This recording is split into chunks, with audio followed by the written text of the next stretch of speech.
آپ صلی اللہ علیہ وسلم نے فرمایا کہ املک علیک لسانک، اپنی زبان کو قابو میں رکھو، ولیسع بیتک، اپنے گھر کو وسیع رکھو۔ کیا مطلب؟ بلا ضرورت گھر سے باہر نہ نکلو، جاؤ کاروبار کرو، دکان پہ جاؤ، دفتر جاؤ، سب کچھ، لیکن فارغ ہو کر گھر میں آرام سے سکون سے بیٹھو۔ سارا دن مٹر گش کرو گے تو کسی نہ کسی مصیبت میں پھنسو گے۔ وابکی علی خطیئتک، اپنے گناہوں کو یاد کر کے روتے رہو۔ جب اپنے گناہوں کو یاد کر کے رہو گے تو دوسروں کی طرف ذہن نہیں جائے گا، دوسروں کی طرف ذہن نہیں جائے گا۔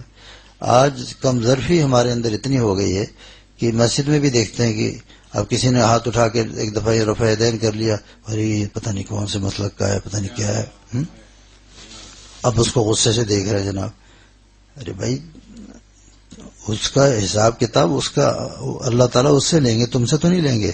تم اپنی نماز پڑھو، اپنے مسلک کو چھوڑو مت، دوسرے کے مسلک کو چھیڑو مت، بس دنیا میں امن ہی امن ہو جائے گا، سکون ہے۔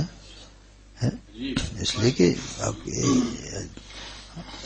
چار مذہب تو اللہ نے ائمہ اربعہ چاروں حق پر ہیں، یعنی یہ ایک صاحب نے سعودی عرب میں ایک سعودی نے اعتراض کیا، والد صاحب سے پوچھا چار مذہب کی کیا ضرورت تھی؟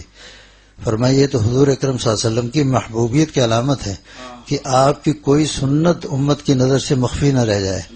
تو آپ صلی اللہ علیہ وسلم کے ہاتھ میں شدید تکلیف تھی ہاتھ لٹکا کے، اب مالکیہ والے ہاتھ لٹکا کے پڑھتے ہیں، دلیل ان کے پاس بھی ہے۔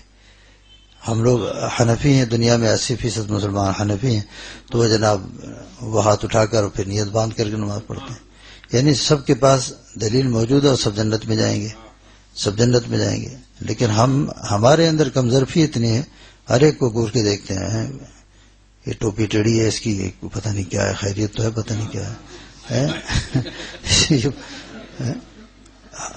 ان چیزوں کو اگر نصیحت بھی کرنی ہے کسی کو تو پیار سے کرو، شفقت سے کرو، محبت سے کرو۔ ایک اللہ والے بہت بڑے اپنے وقت کے خطب بزرگ،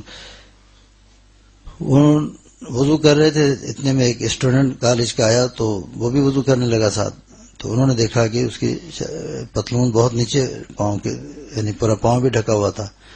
انہوں نے کچھ نہیں کیا، وضو کرتے رہے، تھوڑا تاخیر کی۔ جب وہ بچہ فارغ ہوا تو کہا بیٹا بات سنو، میری آنکھیں کمزور ہو گئی، مجھے نظر نہیں آتا بیٹا، اور حدیث میں آتا ما اسفل من الکعبین من الازار فی النار، جتنا حصہ ٹخنے کا ڈھکا ہوگا اتنا جہنم میں جلے گا۔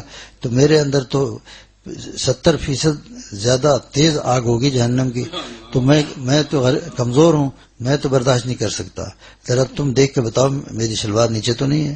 اس بچے نے دیکھا، کہا حضرت آپ کی تو نہیں لیکن میری ہے، اس نے فوراً اوپر موڑ لیا۔ اب بتائیے کتنا پیارا انداز ہے، کتنا پیارا انداز ہے۔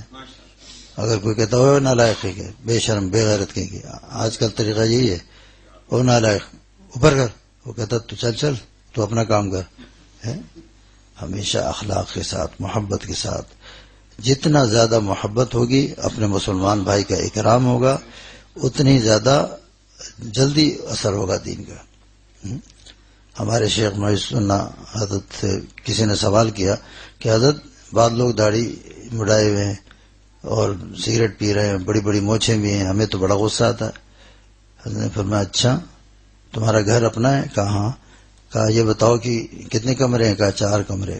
کہا کبھی فیوز اڑتا ہے کسی کمرے کا؟ یہ تو ہوتا رہتا ہے۔